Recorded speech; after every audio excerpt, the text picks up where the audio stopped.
everybody, my name's Erica and welcome to my channel Ginger Books, or welcome back if you're a continuing watcher or subscriber.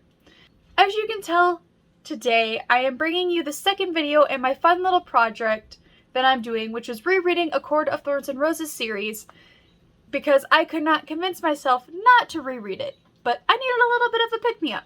Now if you want to see my little journey of reading this practically for about a couple of weeks, but really finishing like most of the book in 3 days, click off this video and go check out my reading/life vlog that I posted on Sunday, and you'll see a little bit of it. And at one point I think I was almost crying and I was sitting at work. Anyways, and as I said, this is just a fun little project just because I don't know if I just needed to pick me up or I just needed to re-immerse myself in the wonderful world that Sarah J. Maas has created with all of our fun-loving characters that we all know and love. So as I said again, this is about A Court of Mist and Fury, the second book in the A Court of Thorns and Roses series by Sarah J. Maas. And this is her second series that she has written as an author herself. And oh my goodness. So this book is a continuation off of what happened after A Court of Thorns and Roses, the first book, of the aftermath of Amaranthian and her 49 to 50 year long reign and torment across the whole lands of Prythian. So Feyre is now dealing with the aftermath of that, but also trying to deal with her own trauma and the things that she was put through because of Amaranthian. The trials and just the torture and torment, and also being killed and then resurrected by all 7 High Lords and becoming something new that has never been before.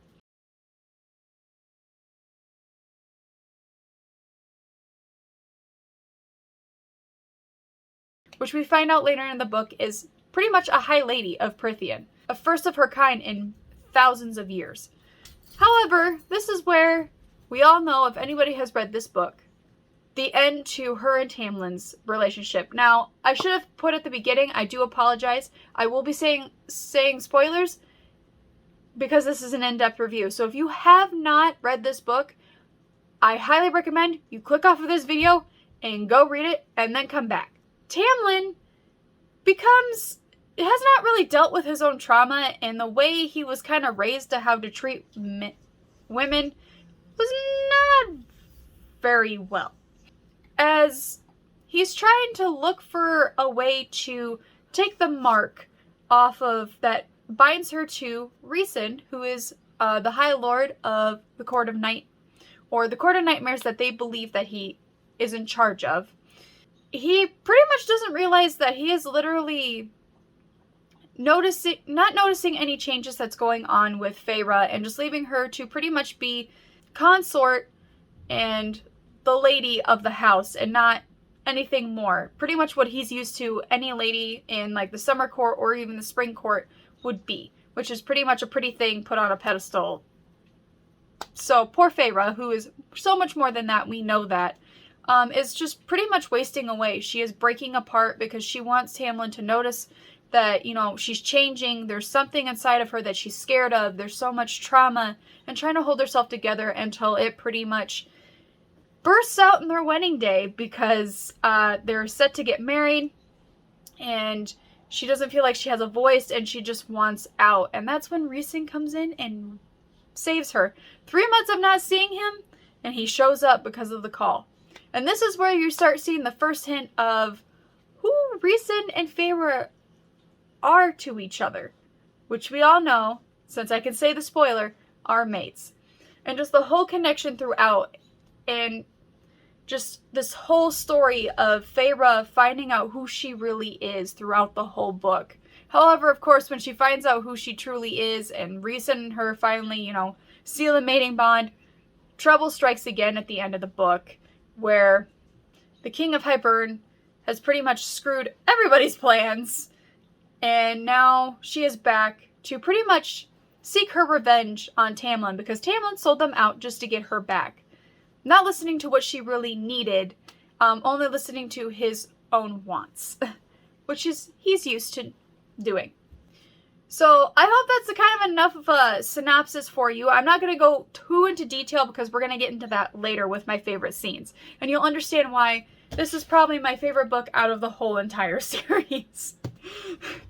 The first one that I really love that Sarah J. Maas does, and I'm going to kind of gush about her as an author for a couple of minutes, or for a while, is her imagery and writing. And this is what sends me, set in her characters, and what sends her to the top of my number one list, or my top 3, and my number 1 favorite author of all time.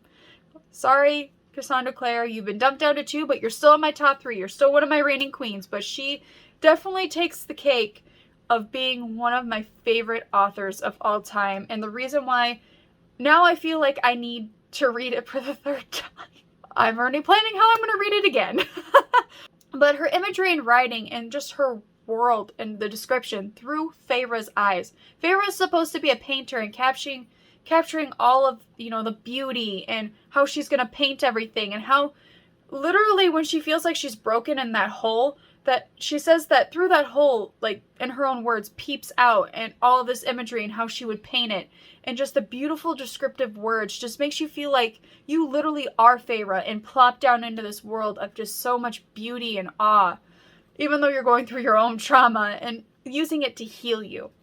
And these descriptive words of how she, describes the wings of the and I'm sorry if I pronounce this wrong. I'm still trying to remember how to pronounce these words.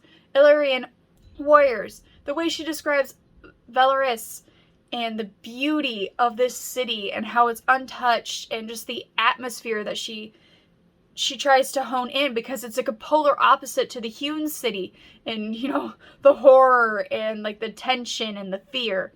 And then even the descriptions of the summer court, I literally could just sit there and just, the first time reading this, I think I read it, during the winter, and I could feel like the sun and just feel my skin just, warm with the sun, and the way she describes everything.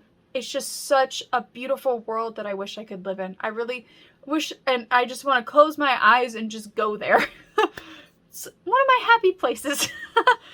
Her plot, and then of course with the imagery and writing, her plot twist, how she formulates this world and the story in the world and these plot twists, and how she makes you feel, and the emotions. I mean, the tension. Some of the great examples is Tamlin exploding and you feeling that tension and that fear through Feyre, and how her power comes to save her in that shock. But it's just, and that sudden realization and the numbness that she starts to feel like, Tamlin's not listening to me. What have I done? I'm done with you. I need to get out of here.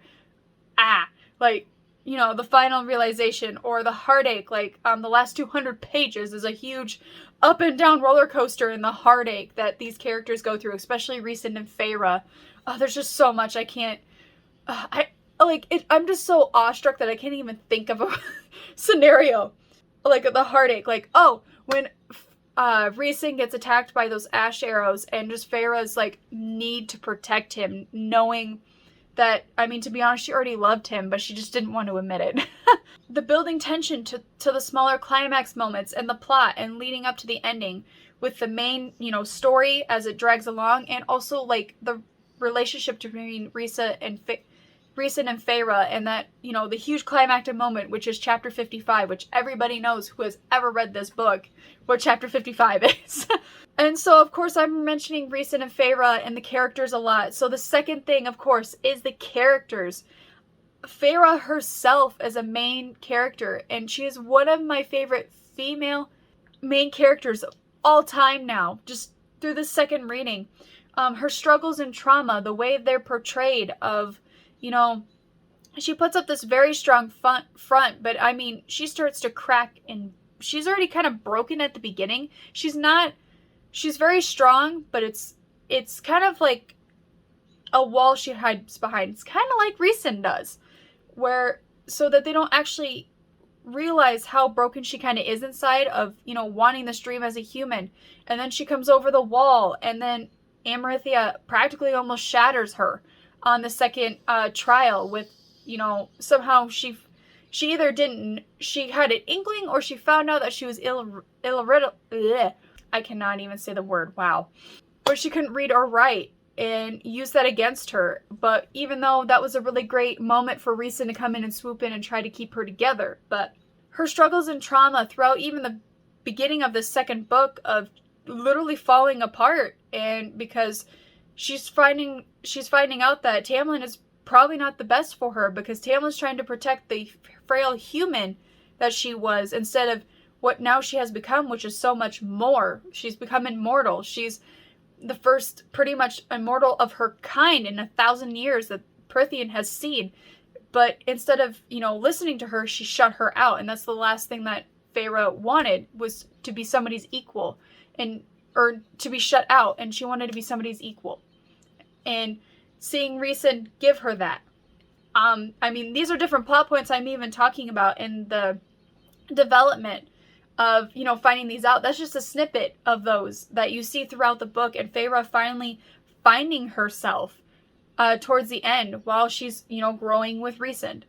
Of course, the other person is Rhysand. You get this whole idea of him in A Court of Thorns and Roses, that, he's this arrogant kind of person, until you start kind of seeing a little bit of a different side with him as he's trying to help Feyre. You're thinking that it's reading for the first time, I thought it was like, just a way to get himself out. But in a way, I also kind of felt like, is he really trying to get himself out? There's something going on here. But of course, you're always wrapped up in Tamlin and Feyre, thinking that they loved each other. But on the second read through, you're sitting here like, wow, he really didn't do shit, really, to help her through the whole thing as she was shattering. Just the same point at the beginning of this second book. Really not doing a whole lot.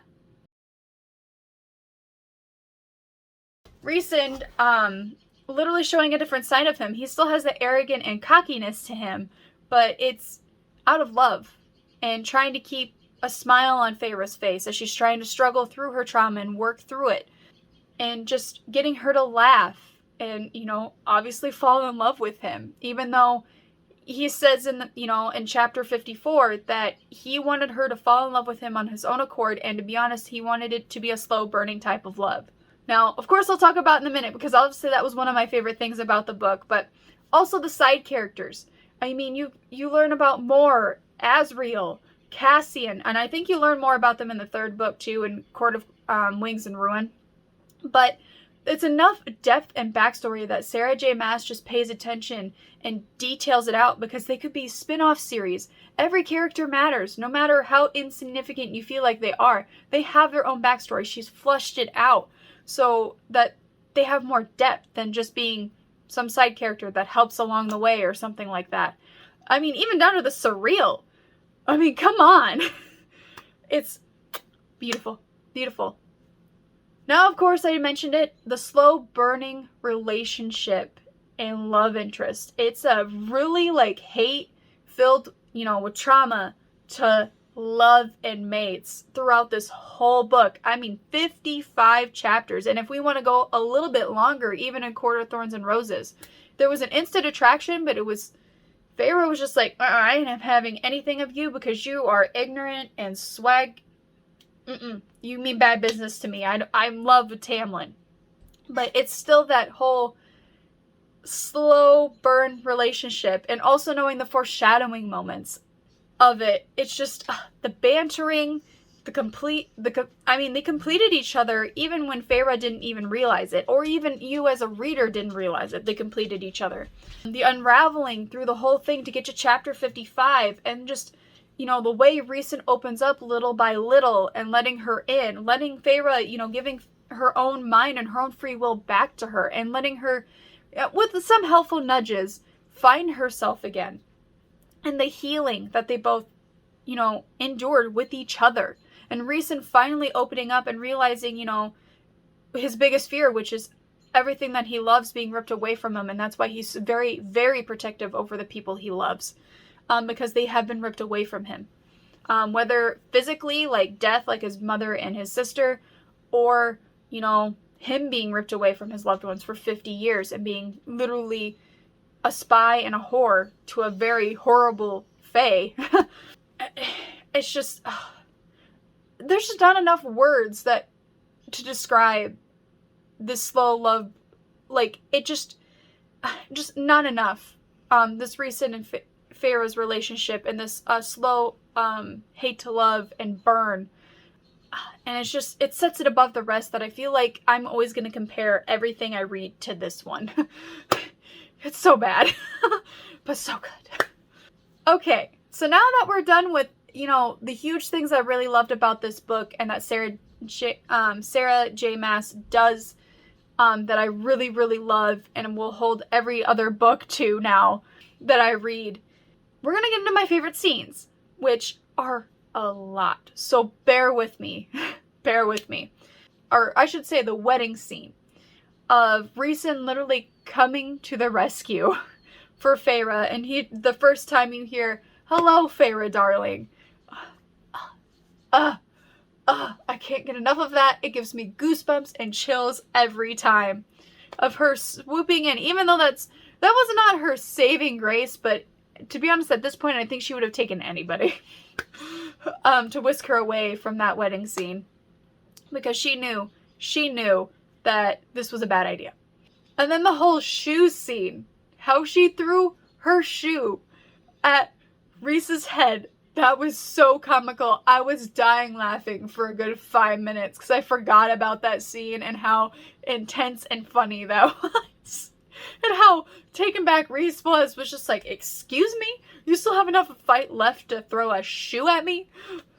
Another one was Feyre finally realizing the human side of her was dead, and those wants and needs of being human were dead, and that now since she's reborn, there was a more needs of being somebody's, even though she didn't know it yet, being somebody's equal, being treated equal, not being treated as something that's so frail or even a prize that needs to be kept locked under key and being saved and rescued all the time. Because Feyre is a very strong, brave individual that has these powers that she didn't even know about and she was scared about, but she also wanted to tap into. She felt like she could do something if she was trained.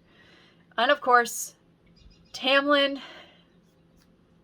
not giving that to her, leading up to, the huge scene where she finally starts admitting her true feelings, and Tamlin practically having a temper tantrum. And then that's when she realized that she was trapped and needed out, and then begged, and then was trapped in that house, and Mor pretty much coming in to save her because she was literally swallowed up in her own darkness and eating herself alive.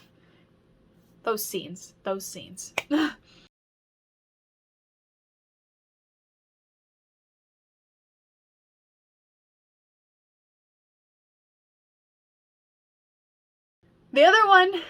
Another one to highlight, Feyre finally admitting her true feelings about killing the innocent Fae when her and Rhysand took a trip to the Bone Carver in the prison. Finally admitting those and just seeing Rhysand's reaction, like, I had a feeling he knew, like, he's a very smart individual, but he wanted to hear those own words and let Feyre work through it herself and finally admit to those feelings. And again, just another way you honor Rhysand and giving her space, but also watching from afar and guiding her in her healing process and just being there for her. And just her admitting and killing those innocent Fae, she said that if the third one was not Tamlin, she probably would have ended her own life afterwards. She would have ended her own life. And, another thing that the Bone Carver also wanted her to admit was, okay, what was, death like? And she said, I don't know, there was just this bond, and something telling me to keep hanging on. And she felt like that the end of that bond was home. And she was seeing herself, what she feels like was through Rhys's eyes. And right then and there, if you did not think that they were not destined mates, right there, she followed her bond, and even in death, to her true mate, her true soulmate. Come on. Another one, and this is all the scenes that, that these two characters are involved in, is Nesta and Cassian. The instant attraction, the instant lure, even though Nestia didn't know it, Cassian kind of felt it, and you kind of see that in A Court of Silver Flames.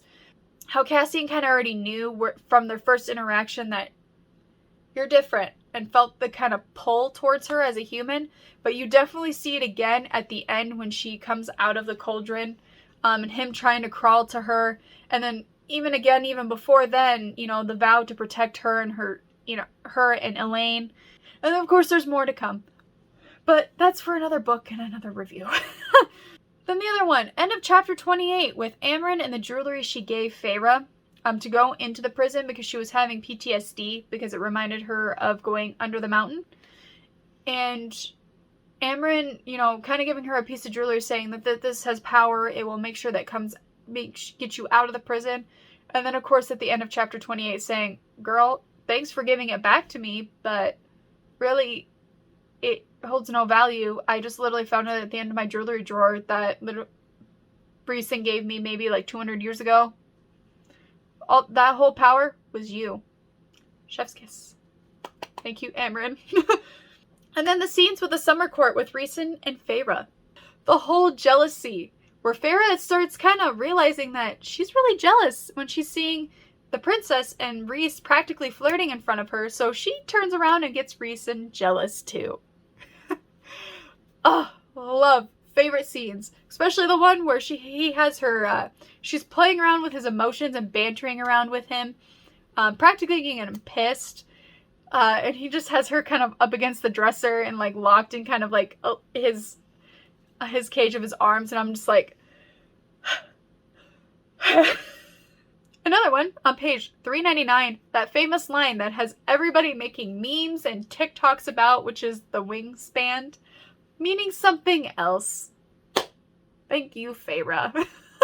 Just to get him to laugh, and before going into the Human City, and that whole scene where Feyre knew that Rhysand let her in and was very against her going and playing this role of pretty much his whore and plaything, because it might bring up images from under the mountain. But she was willing to do this for him. And I mean, at this point, she's starting to fall in love with him, that she would do anything for Velaris, and him and his friends, the family that she really wants to be a part of and that she knows she needs. So she gladly did that. And of course, there's more than I have written down. If you have not noticed, I've been glancing down because I have my notes.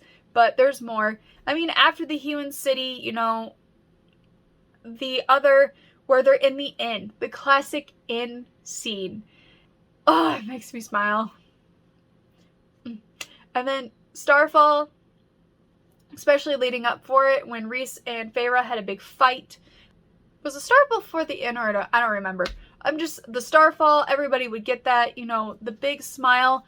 That was my favorite, where she truly gave Rhys her grin. And Rhys is just like, smile again. Just smile again for me. But then, of course, it was and it, the 3 days before that, where she's just like, if this is punishment, like, come on, Feyre. Feyre, just admit it. Admit it. The other one where, the hunger to save him when he got shot down by arrows. And then the whole scene with saving him and then fighting the Surreal to try to save him. And then finding out they were mates. And, just that whole, like, again, with the imagery and the way that Sarah J. Maas can captivate you into Feyre, you're feeling those emotions with her, and the way she just describes it of, she feels betrayed, but, at some point you're just sitting here and I'm like, the reason why Rhysand, kept it from her, you find out in chapter, 54, because, I mean, this leads up to her whole cabin thing and her painting all over the walls, finally painting for the first time in a very long time, and then Rhysand showing up at her doorstep for chapter 54, finally opening up and crying and, bearing his soul because he knew this was his last-ditch effort to, get her to realize. And then she's just like, well, if you truly love me, then eat, and sealing the mating bond. Oh my goodness. And then the whole ending scene, even how tragic it is, Rhysand and Feyre always having a plan. And you find out afterwards when Feyre is swept away with Tamlin, and the whole thing plays out with, the second to last chapter being in Rhysand's point of view, saying that, well, I made her and swore her in as High Lady. She's the High Lady of the Night Court and pretty much his wife. And I'm just sitting here and I'm like, or is he his wife yet? But they had a plan. They knew. I'm just still smiling. Even though it's heartbreaking watching Rhysand and Feyre have to go through it. And I love how everybody caught on, like Mor, Cassian, and how Mor whisked her sisters away to Velaris to keep safe, and now she's there and playing the role that her and Rhys have to play. But it's still that pain and that gut-wrenching pain that they had to go through having that mark taken off, even though that wasn't the true mating mark. You would literally have to like kill both of them to kill the mating bond that they have, since it's so strong and true. But there's so much I could talk about, but that just ending scene, oh my god. Well, thank you so much for coming along this journey of my in-depth review of why I love A Court of Mist and Fury so much, and why it just cements my whole Rhysand and Feyre stand, and also my Nesty and Cassian stand. So, and ships so much. But again, thank you so much for watching. If you liked what you saw, please hit that subscribe button and that bell notification. I do post every Sundays/Mondays and every Wednesdays. Come along with me on this journey if you want to, as now the next one that we will be doing in this series will be A Court of Wings and Ruin. But again, thank you so much for watching, and I will see you in the next video, and have a great rest of your week.